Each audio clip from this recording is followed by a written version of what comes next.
Une minute de silence, s'il vous plaît, pour nos voisins qui sont une fois encore tombés.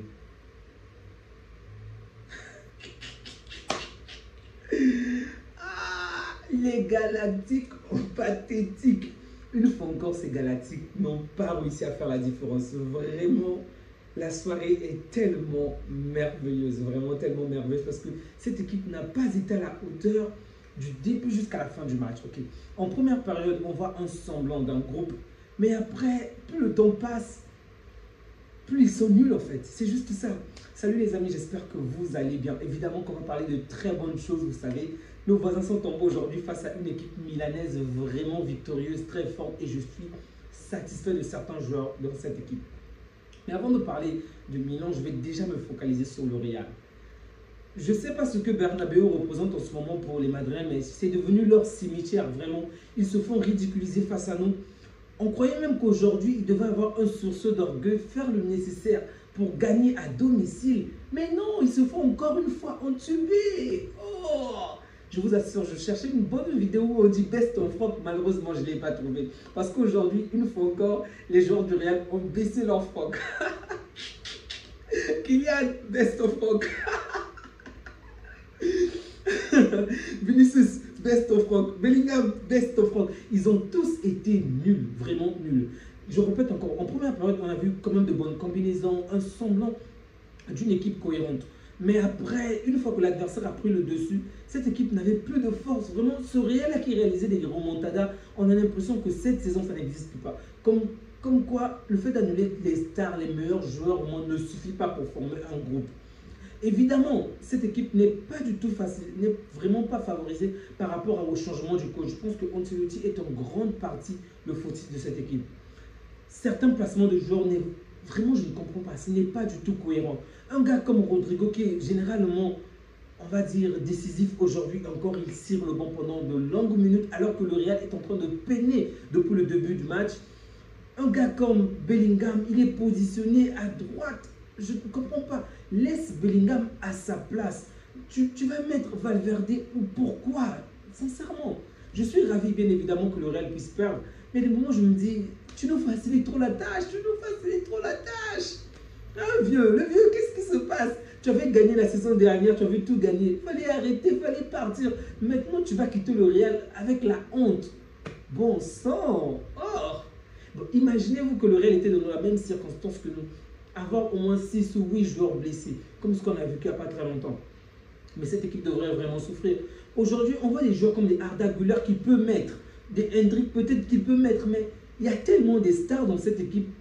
On ne veut pas blesser l'ego de X ou Y joueurs. Ça aussi, c'est un problème. C'est parfois mieux d'avoir des joueurs moyens semblables. Parce qu'un joueur moyen, facilement, tu peux le sortir. Bah, tu crées moins de polémiques. Mais avec des grandes stars comme Mbappé, Vinicius, qui n'ont pas été brillants, je précise, en seconde période, c'est difficile de les sortir pour mettre les jeunes qui ont peut-être plus d'envie. Vraiment. Donc, en début de la première période, on a vu de quelle manière cette équipe a quand même assez mis de la pression. Là, je parle du Real. Il y avait quand même une sorte de pression, mais Magic Mike était là pour tout arrêter, pour tout stopper. Et donc, il a permis à son équipe, donc au Milanais, de tenir bon et de pouvoir marquer. Une fois que le Milan marque, le Real obtient un penalty peu de temps après. Bon, ça aussi, c'est déjà une alerte. Contre nous, ils n'ont pas marqué un seul but. Et contre Milan, le seul but qu'ils marquent, c'est sur penalty. Je ne parle pas d'un quelconque favoritisme ou autre, mais c'est un manque d'efficacité qui est criant parce que le Real est habitué à marquer. Et aujourd'hui, ce ne sont pas les opportunités qui ont manqué, non. Mais le manque d'efficacité de cette équipe est juste waouh. Vraiment, vous êtes en Ligue des Champions. Ce n'est pas la Ligue 1. Ce n'est pas la Liga où vous vous êtes permis à rater autant d'occasions parce que vous allez marquer à la fin. En face de vous, ce n'est pas Dortmund. En face de vous, ce n'est pas une petite équipe. Vous avez des occasions. Soyez plus chirurgical pour marquer. Sérieux, c'était trop facile,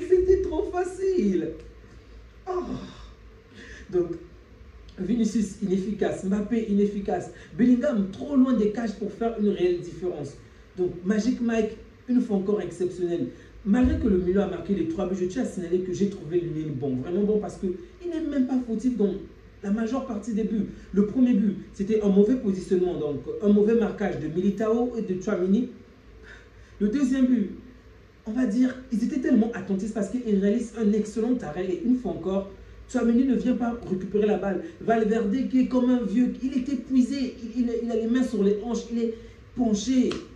Rudiger aussi ne poursuit pas le joueur. Donc, en fait, ils sont surpris parce que le gardien arrête la balle. La balle est repoussée à quelques mètres devant le gardien. Ils sont dans la surface, ils ne font rien. Et au final, l'adversaire vient, il marque, Morata marque. Aujourd'hui, on ne verra peut-être pas le nom de Leao parmi les buteurs. Bien évidemment, il est passeur, mais le match qui m'a sorti aujourd'hui, mais je suis fier de lui. Je suis heureux qu'on puisse penser à lui lors du prochain mercato. Sincèrement, il n'a pas été titularisé depuis tellement longtemps. Aujourd'hui, on le met et il fait souffrir, je parle même déjà de Carvajal. Vasquez de cette manière, il fait souffrir Vasquez de toutes les manières possibles. Évidemment, j'ai une petite frustration parce que j'aurais souhaité qu'il marque. Imaginez-vous, amoureux du Barça, potentiel joueur du Barça, qui joue à Bernabeu face au Real et qui marque contre le Real. Mais c'est un appel, en fait, ça devait carrément être un appel de phare pour notre équipe en fait de recrutement. Fallait marquer. Et là, tu cries même Visca Barça juste pour les emmerder davantage. Non, sans blague, la soirée était très bonne, très bonne. Les Madriens n'ont pas été à la hauteur. Vinicius qui marque un très beau but, une belle panica, ok, un penalty, mais bon. Dans l'ensemble, dans la première période, il a une fois encore effectué des dribbles assez intéressants. Mais dans la deuxième période, il a vraiment été inefficace. Les dribbles qui n'ont pas servi à grand chose. Mbappé, je ne sais pas, il vise qui n'arrive pas à tirer. Alors là, pas du tout, des tirs sont vraiment mal cadrés. Rodrigo qui est venu, il a essayé d'apporter la différence. D'ailleurs, il parvient à réaliser, on va dire, créer un but. Mais finalement, Rudiger est hors jeu. Le but sera refusé. On a quand même vu une certaine différence avec Rodrigo, mais il n'a pas la confiance du coach. Il n'a pas un homme peut-être aussi puissant que les trois autres. Du coup, il doit constamment cirer le banc. C'est vraiment triste. Sincèrement, c'est triste parce que Ancelotti ne facilite pas ses joueurs avec ce genre de placement. Et du coup, ça ne marche pas. On a vu aujourd'hui un Leao très fort qui n'était peut-être pas meilleur dans les dernières lignes pour marquer. Ok, lui également n'était peut-être pas très décisif. Il a fallu qu'il puisse compter sur ses compagnons. C'est aussi ça une équipe. Mais imaginez-vous aujourd'hui que Leao était par exemple chirurgical comme Rafinha l'est aujourd'hui.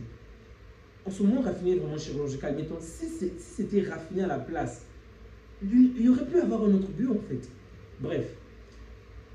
Si le score aujourd'hui se termine par 4 buts à 1 ou par 5 buts à 1, vraiment ça n'aurait choqué personne parce qu'il y a eu des opportunités. Également, les joueurs les Milanais également ont manqué certaines opportunités, bien évidemment, mais le Real doit vraiment voir déjà son attaque, vraiment parce que l'inefficacité offensive est vraiment un grand problème en ce moment. Cette crise est en grande partie causée par cette inefficacité. Le deuxième point, c'est la défense. Je n'ai pas compris pourquoi ils étaient autant, comment dirais-je, attentistes. En fait, ils n'étaient pas dans l'action, constamment dans la réaction. Et même dans la réaction, c'était tout le temps tardif en fait. C'était vraiment tardif. Un manque de pression.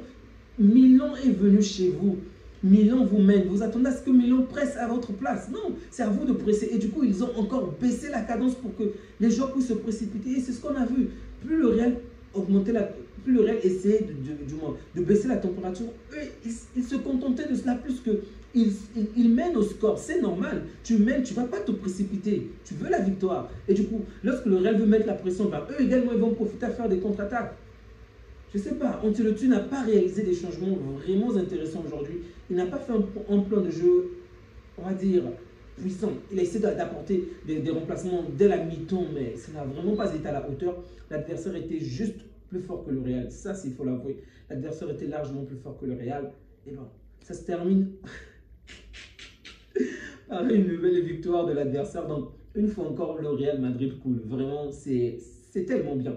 Et la mauvaise nouvelle, ok, parce que ce n'est pas le pire, c'est que le prochain match du Real en Ligue des Champions va se jouer à Anfield contre une certaine équipe qui totalise 4 victoires en 4 matchs. Et oui, vous l'avez compris, Liverpool. Bon, en gros, si j'étais madrilène, évidemment, j'allais être pessimiste par rapport à ce match.